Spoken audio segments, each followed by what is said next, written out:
Et donc par conséquent, c'était pas le plan alimentaire qui convient. Ça pourrait donner chez certaines personnes un coup de fouet.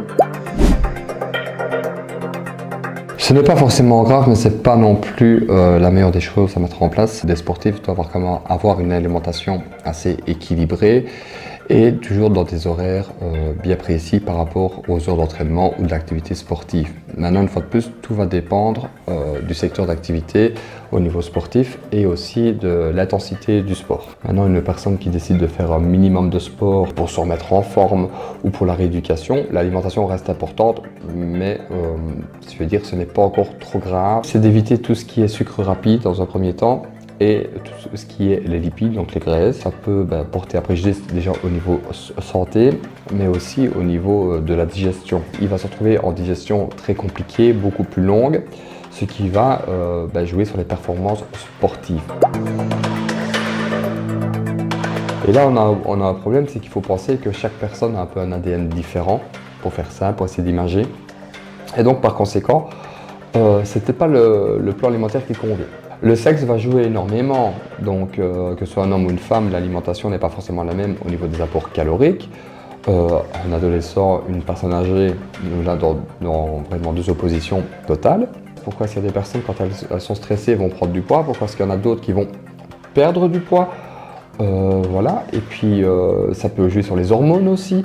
Il faut voir s'il n'y a pas une médicamentation particulière derrière, quelqu'un qui va être sous traitement de cortisone, voilà, quelqu'un qui va être diabétique ou quelqu'un qui a un problème de thyroïde, qu'elle soit hypo ou hyper, forcément nous n'aurons jamais les mêmes résultats. C'est très important d'aller voir un professionnel de la santé, dans le sens où on va passer un bilan santé complet. S'il y a eu prise de sang, c'est encore mieux. Et là, on peut déjà travailler avec beaucoup plus de précision. À éviter avant les séances de sport, ce sont des glucides, donc des sucres trop rapides. Pourquoi? Parce que ça fait monter la glycémie assez rapidement. Donc la glycémie, c'est le taux de sucre dans le sang. Et par conséquent, on va se retrouver un peu en hyperglycémie. Donc ça pourrait donner chez certaines personnes un coup de fouet. Mais dès qu'on va faire une activité sportive, ce qui va se passer, c'est qu'on va utiliser ce sucre rapide. Et à un moment, si l'activité est de longue durée, je vais prendre un match de football, à un moment, on va retomber en hypoglycémie. Donc, ça veut dire que le corps et la condition physique va diminuer aussi et la résistance. Donc, c'est très important d'éviter ces sucres-là. De plus, il faut éviter tous les aliments qui sont gras, donc vraiment riches en lipides, puisqu'on va se retrouver en digestion beaucoup plus lente, on va se sentir beaucoup plus lourd et donc on ne sera pas à l'aise. J'ai envie de vous répondre oui et non, dans le sens où on va repartir sur un sportif professionnel. Les compléments protéinés sont très intéressants dans le sens où ils font énormément de sport sur une journée. Donc le muscle est mis à rude épreuve. Il faut savoir que la protéine ne fait pas gonfler.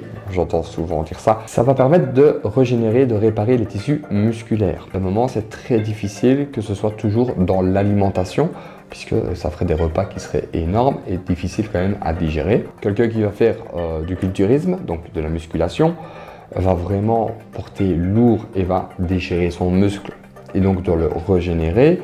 Et donc par conséquent, il va devoir prendre des compléments protéinés en plus. Maintenant, tout ce qui est compléments alimentaires, ça peut être intéressant aussi dans le sens où on aurait des carences. Mais pour savoir les carences que l'on a, il faut quand même faire une prise de sang pour pouvoir relever toutes les carences à ce niveau-là. Le premier conseil, c'est de ne pas rester plus de 3 heures sans manger. Donc c'est important, qu'on veuille prendre de la masse, qu'on veuille prendre du poids ou perdre du poids, il est important de ne pas rester plus de 3 heures sans manger. Maintenant, le déjeuner reste le repas le plus important, le plus riche. Prendre de bonnes collations de façon à faire travailler l'estomac.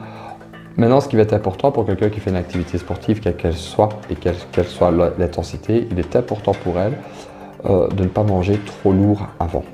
Donc dans le meilleur des conseils, si on avait une compétition, une activité sportive qui dépasserait les 2 heures, il serait important déjà de s'alimenter pendant cette activité sportive. Il est important de s'hydrater dans toutes les activités sportives, mais là de passer à un aliment solide. Ça peut être une pâte d'amande, quelque chose qui reste léger, mais de se nourrir vraiment. J'avais une dame qui me téléphone et qui me dit « Bonjour docteur, j'ai besoin d'un rendez-vous en urgence ». Donc déjà dans le domaine de la nutrition, l'urgence, qu'est-ce qu'on appelle une urgence? Donc je dis écoutez, je je n'ai plus de disponibilité. Oui, mais c'est vraiment, vraiment urgent. Elle me dit, je suis prêt même à payer le prix, arrangez-vous avec quelqu'un. Donc, je voyais déjà la personne qui assistait. Je lui ai dit, écoutez, ce qu'on va faire, c'est que je vais vous recevoir un peu plus tard, mais pourriez-vous me dire quelle est votre urgence? Et là, la dame me dit, j'ai 5 kilos à perdre. Donc déjà, c'est très compliqué de dire à quelqu'un le nombre de kilos qu'on a à perdre. Mais je dis, mais pourquoi cette urgence? Et elle me dit, je me marie la semaine prochaine. Et donc, c'est là que je me dis, ben, depuis quand savez-vous que vous vous mariez? Ben, ça fait plus d'1 an. Et je lui dis, depuis quand avez-vous la robe? Et elle me dit, ben, ça fait presque 1 an qu'on a déjà vu la robe. Donc je dis, ben, ça aurait été quand même chouette peut-être de penser à ça pour les fameux 7 kilos avant la semaine du mariage. Donc voilà, ben, la dame a rigolé aussi avec. Maintenant, ben, on se doutait bien que ce n'est pas quelque chose qui était vraiment possible. Mais bon, voilà, il arrive régulièrement des personnes qui téléphonent, qui me demandent une urgence. Une urgence, c'est quelqu'un peut-être qui a un diabète, qui a une pathologie, ou qu'on vient de déceler une allergie, ou même une intolérance. Là, on parle vraiment d'urgence. Mais là, c'était un mariage.